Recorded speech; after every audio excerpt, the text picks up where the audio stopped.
Shared power, the path to true omnipotence. Introduction, the seed of power.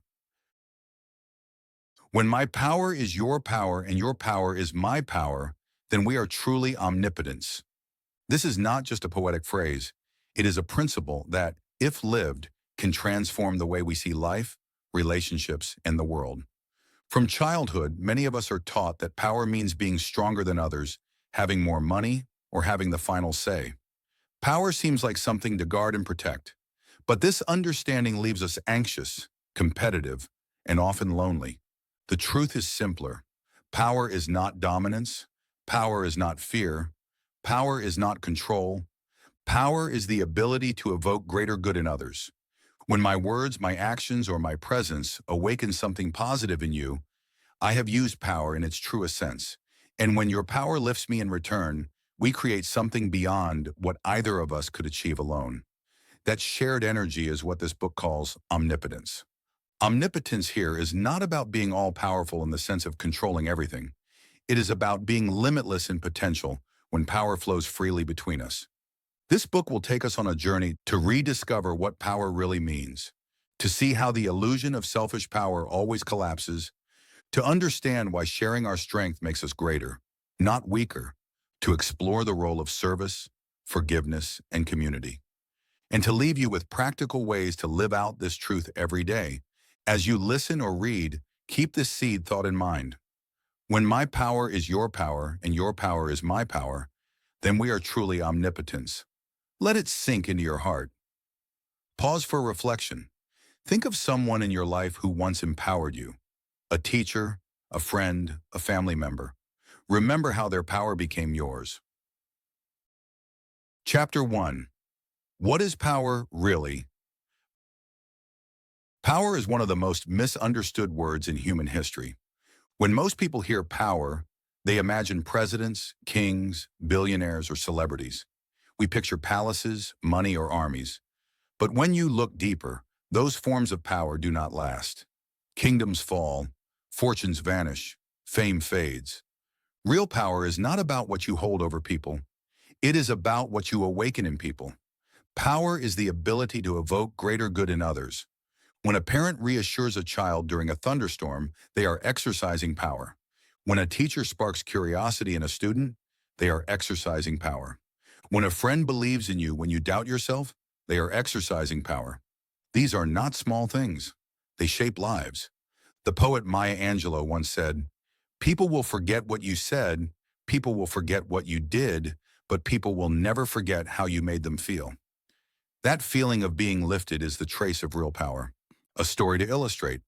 There was once a young boy struggling in school. Teachers had labeled him slow, and classmates teased him.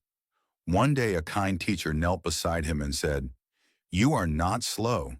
You see the world differently." And that's a gift. That boy later became an inventor, creating tools that help thousands. The teacher never built machines, but her words were the spark of power. This is why power is not measured by money or titles. It is measured by impact. Practical example. You know how to fix bicycles. A neighbor's child has a broken bike. Instead of keeping your knowledge to yourself, you spend an hour fixing it and showing them how it works. That child rides away not just with a working bike, but with confidence and a new skill. Your small action empowered them. That's real power. Power is not diminished when it is shared. It is multiplied. Pause for reflection. In your own words, how would you define power? Who in your life demonstrates true power? Not control, but the ability to bring out good in others. Chapter 2. The illusion of individual power. We live in a world obsessed with individual success. Advertisements tell us to stand out. Schools push us to compete for grades. Workplaces reward climbing the ladder, sometimes at the expense of others. This constant competition creates the illusion that power is a private treasure, something to hoard, protect, and guard against others. But history shows that power hoarded shrinks while power shared multiplies. Think of dictators who tried to hold absolute control. Their reigns ended in collapse. Think of wealthy tycoons who hoarded riches but died isolated and forgotten. Their power dissolved the moment they left this world. Now contrast that with leaders who shared power. Nelson Mandela spent 27 years in prison. When he finally walked free, the world expected bitterness. Instead, he said, "Courageous people do not fear forgiving for the sake of peace." He shared his power, his forgiveness, his hope with a divided nation. That act turned enemies into partners and reshaped South Africa. Everyday example. In an office, a manager hoards knowledge because he fears being replaced. His team stagnates, mistakes multiply, and he burns out. But another manager shares openly, trains his staff, and encourages initiative. His team flourishes, and so does he. Shared power creates a stronger whole. The illusion of individual power is seductive. We think, if I hold everything tightly, I am secure. But the opposite is true. Holding tightly isolates us. Sharing connects us. Jesus once said, "For whoever wants to save their life will lose it, but whoever loses their life for me will find it." The same principle applies to power. If you cling to it, you lose it. If you share it, you gain more than you imagine. Pause for reflection. Where in your life have you tried to hoard power, knowledge, resources, or influence? What happened? Can you recall a time when sharing instead brought unexpected growth? Chapter 3. My power is your power. What does it mean to say, "My power is your power"? It means that what I know, what I can do, what I have, I use not only for myself, but also for you. Imagine a candle lighting another candle. The first candle loses nothing. The second gains everything, and the room grows brighter. That is what it means to share power. Practical, everyday examples. You are good at cooking. A friend struggles with making healthy meals. You spend an afternoon teaching them a recipe. Now they can nourish themselves better and perhaps one day pass the skill to someone else. You are skilled with computers. An elderly neighbor is lost with emails and online forms. You sit down and patiently guide them. Their stress melts away and they feel capable again. Every time you share, you extend your power. The Bible says, "Give, and it shall be given unto you." This is not just about money. It is about power, wisdom, encouragement, skills, and kindness. A deeper story. There was a farmer who had the finest seeds. He could have kept them all to himself, but instead he shared freely with his neighbors. As a result, the whole region produced healthy crops. When asked why, he said, "If my neighbors grow weak crops, the wind will carry their bad pollen into my field. My success depends on their success." That is the truth of shared power. My strength supports your strength, and your strength supports mine. As Rumi wrote, "The lamps are different, but the light is the same. When I let my light join with yours, the world glows brighter." Pause for reflection. What gift, skill, or strength do you have that could empower someone else this week? Who might benefit if you shared it? Chapter 4. Your power is my power. So far, we have spoken about giving, letting my power be your power. But there is another side that is just as important and often much harder. Allowing your power to become my power. Many of us are comfortable helping others but deeply uncomfortable receiving help. We do not want to appear weak, needy, or incapable. Pride whispers, "You don't need anyone." But the truth is that receiving power is part of sharing it. Without humility, power cannot flow. Think about it. If everyone only gave but never received, the circle would be broken. For shared power to work, we must be willing to stand in both roles, the giver and the receiver. Everyday example. A young man is moving into a new apartment. He insists on carrying all the heavy boxes himself. He struggles, drops one, and injures his back. Later, a neighbor comes by and offers to help. Reluctantly, he agrees. Together, the work is done in half the time, and a new friendship begins. By refusing to receive, he delayed himself and caused harm. By receiving, he gained more than he gave up. Not just physical help, but a relationship. The African proverb says, "If you want to go fast, go alone. If you want to go far, go together." Togetherness requires the humility to let others carry part of the load. A story from history. Moses, the leader of Israel, once grew tired as he lifted his hands in prayer during battle. When his hands were raised, the people prevailed. When they fell, they faltered. Finally, two companions, Aaron and Hur, stood on either side of him, holding up his arms. The victory was won not by one man's power, but by shared power. Sometimes your greatest strength is not in giving, but in receiving. By letting others lift you, you lift them. Reflection moment. Ask yourself, where in your life have you resisted receiving help? What could flow more easily if you allowed someone else's power to become your own? Pause for reflection. Is there someone offering you help that you've been reluctant to accept? What would happen if you said yes? Chapter 5, When We Unite, Omnipotence. Omnipotence is a big word. It usually belongs to God, not to us. But there is a human sense in which omnipotence becomes visible. When many powers unite into one, alone we are limited. Together we can feel limitless. Consider the civil rights movement. Ordinary people, black and white, rich and poor, stood shoulder to shoulder against injustice. On their own, they were vulnerable. Together, they shook the structures of oppression. Dr. Martin Luther King Jr. declared, "We are not makers of history. We are made by history, and that history was written by collective power." Or think of a family facing crisis. A mother loses her job, the father falls ill, and the children are frightened. Relatives and neighbors gather around, bringing food, covering bills, offering childcare. What seemed impossible becomes survivable because many powers became one. Practical example. During natural disasters, we see the clearest glimpse of human omnipotence. Floods wash away homes, yet strangers risk their lives to rescue one another. People share food, open homes, and rebuild together. No single hero saves the day. The collective does. Helen Keller, who overcame both blindness and deafness, once said, "Alone we can do so little. Together we can do so much."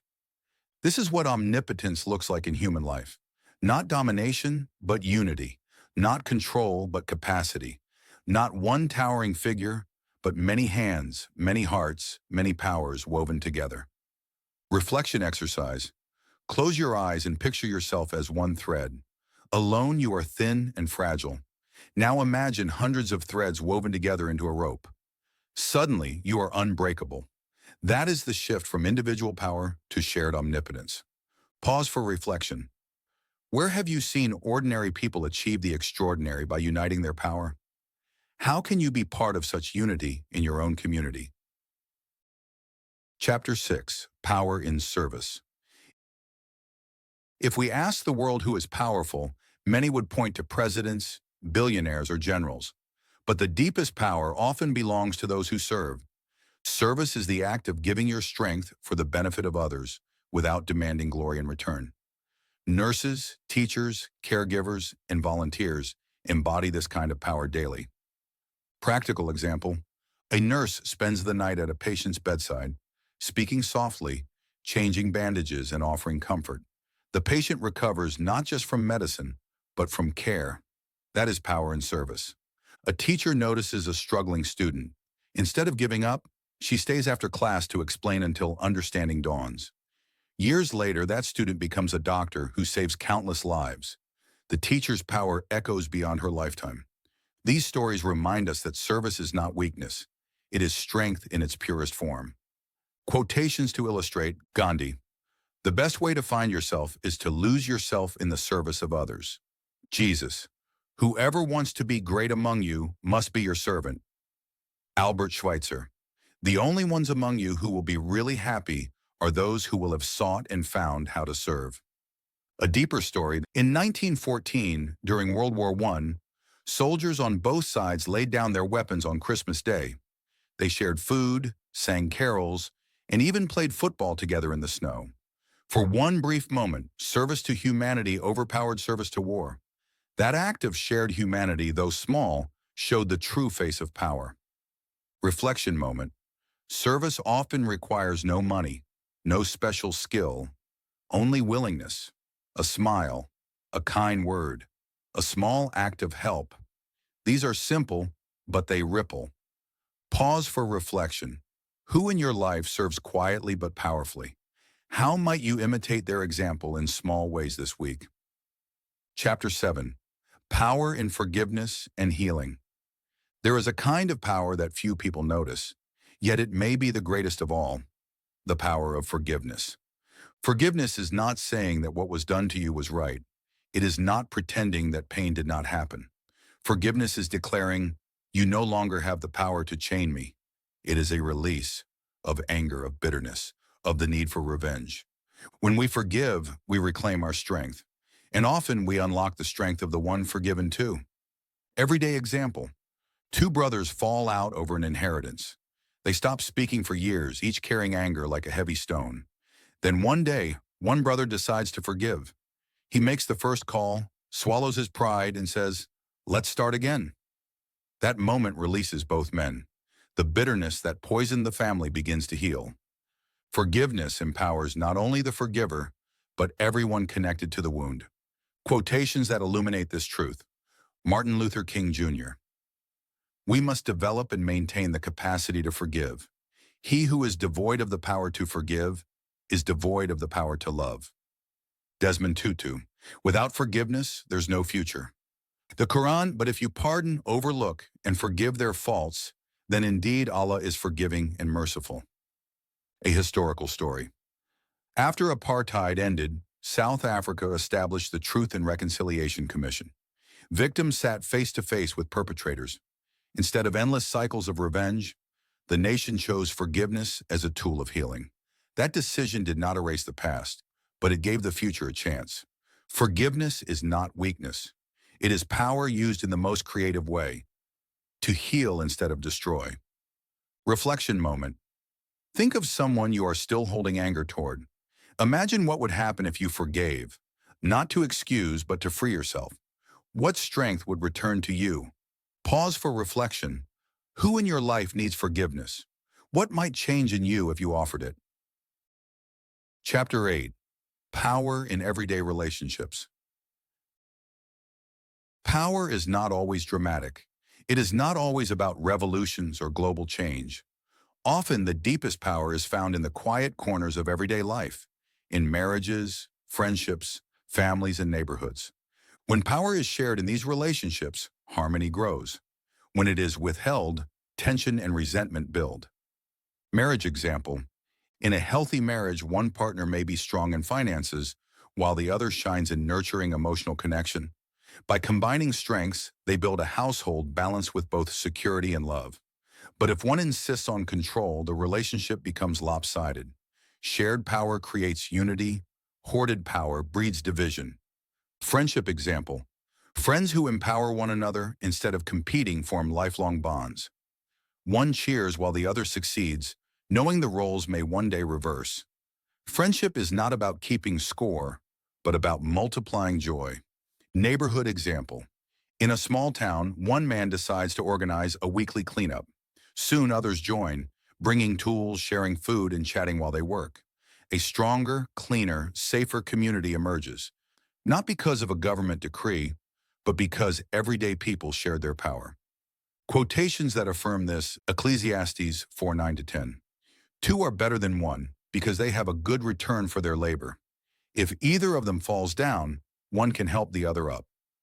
African proverb, it takes a village to raise a child. Ralph Waldo Emerson, the only way to have a friend is to be one. Reflection moment. Consider your closest relationships. Do they feel like places of shared power, where each one lifts the other? If not, what small act could you do to make them so? Pause for reflection. Who in your circle could use encouragement today? What could you say or do to remind them of their strength? Chapter 9. The Ripple Effect of Shared Power. Power, when shared, never stops with the first act. It ripples outward like a stone dropped into water. One act of kindness, one lesson taught, one word of encouragement can multiply into hundreds of lives changed. Everyday story, a woman teaches her neighbor to read. That neighbor later teaches his child. That child grows up to become a teacher, passing literacy to hundreds. The original woman may never know the scale of her impact, but the ripple of her power flows endlessly. Another example, A man chooses to forgive his enemy. Others witness it and are inspired to mend their own broken relationships. A single act of forgiveness creates a culture of reconciliation. This is the mystery of shared power. Once released, it travels further than we can see. Quotations that highlight this truth. Mother Teresa, I alone cannot change the world, but I can cast a stone across the waters to create many ripples. Chinese proverb, if you want happiness for an hour, take a nap. If you want happiness for a lifetime, help somebody. William James, act as if what you do makes a difference. It does. Historical example. Consider Rosa Parks. When she refused to give up her bus seat in 1955, it seemed like a small act. But that single spark ignited a movement, inspiring thousands to rise up. The ripple grew into a wave that reshaped the laws of America. Reflection moment. Do not underestimate the small things you do, the kindness you show, the skill you share, the forgiveness you offer. All of these ripple outward, often in ways you will never fully know. Pause for reflection. What small act of shared power could you do this week that might ripple far beyond you? Chapter 10. Living Omnipotence Daily. We have explored what power truly means. Not dominance, not wealth, not control, but the ability to evoke greater good in others. We have seen how it multiplies when shared, how it heals through forgiveness, how it strengthens relationships, and how it ripples across generations. Now the question is simple. How do we live this truth every day? The answer is not found in grand gestures, but in small intentional choices. Omnipotence is not built in a day, it is built daily. 1. Look for opportunities to share. Every day there is someone who could be lifted by your power. A kind word, a shared skill, a listening ear. You do not need wealth or position to give. You simply need awareness. Example, a colleague struggles with a task you know well. Instead of watching them flounder, you offer 10 minutes of help. That moment may change their entire day. 2. Be willing to receive. Remember that humility is strength. Accepting help is not weakness, it is cooperation. It allows power to flow both ways. Example, when someone offers to carry your bag, fix your tap, or give advice, say yes. In that moment, you empower them by allowing their power to become yours. 3. See power as service. Ask yourself each morning, how can my strength make someone else's life better today? It could be as simple as smiling at a stranger, calling a lonely friend, or encouraging a child. Example, a shopkeeper greets customers with warmth. For many, it is the kindest interaction they will have that day. Service does not always look heroic, but it always leaves a mark. 4. Practice forgiveness. Do not let resentment chain your power. Forgive not because the other deserves it, but because you deserve peace. Example, when a coworker who once wronged you asks for help, you choose to assist anyway. That act frees you from bitterness and opens the door to a healthier future. 5. Build communities, not empires. Shift from, how can I rise above others, to how can we rise together? Communities thrive when power is woven together like threads into rope. Example, instead of competing with your neighbor's small business, collaborate. Share ideas, recommend each other, and watch both flourish. Daily reflections to embody omnipotence. Morning, ask, who can I empower today? Afternoon, pause and ask, have I allowed myself to receive from others? Evening, reflect, what ripple did I set in motion today? Quotations to inspire daily living. Lao Tzu, the wise man does not lay up his own treasures. The more he gives to others, the more he has for his own. The Bible, Luke 6:38, give, and it will be given to you. A good measure, pressed down, shaken together and running over, will be poured into your lap. Margaret Mead, never doubt that a small group of thoughtful, committed citizens can change the world. Indeed, it is the only thing that ever has. Omnipotence is not a distant ideal. It is available now, in the smallest acts of shared power. Pause for reflection. Which of the 5 daily practices speaks most to you? How can you begin living it today, not tomorrow? Conclusion, returning to the seed quote. We began with a simple yet profound statement. When my power is your power and your power is my power, then we are truly omnipotence. Now, after walking through these chapters, the meaning is clear. Power is not about control or superiority. Power is the ability to bring forth greater good in others. And when that power flows both ways, from me to you and from you to me, something extraordinary happens. We become more than the sum of our parts. We become limitless in potential. We become omnipotent in the human sense. Not all controlling, but all creating, all healing, all strengthening. Think of the candle again. Alone, it lights a small space. Shared with another, the room brightens. Shared with hundreds, the darkness disappears. This is our calling. To be candles lighting candles. Powers empowering powers.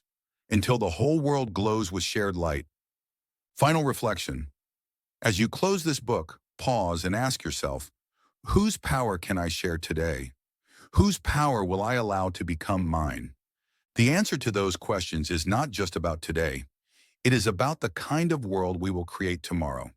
For when my power is your power and your power is my power, then indeed, we are truly omnipotence.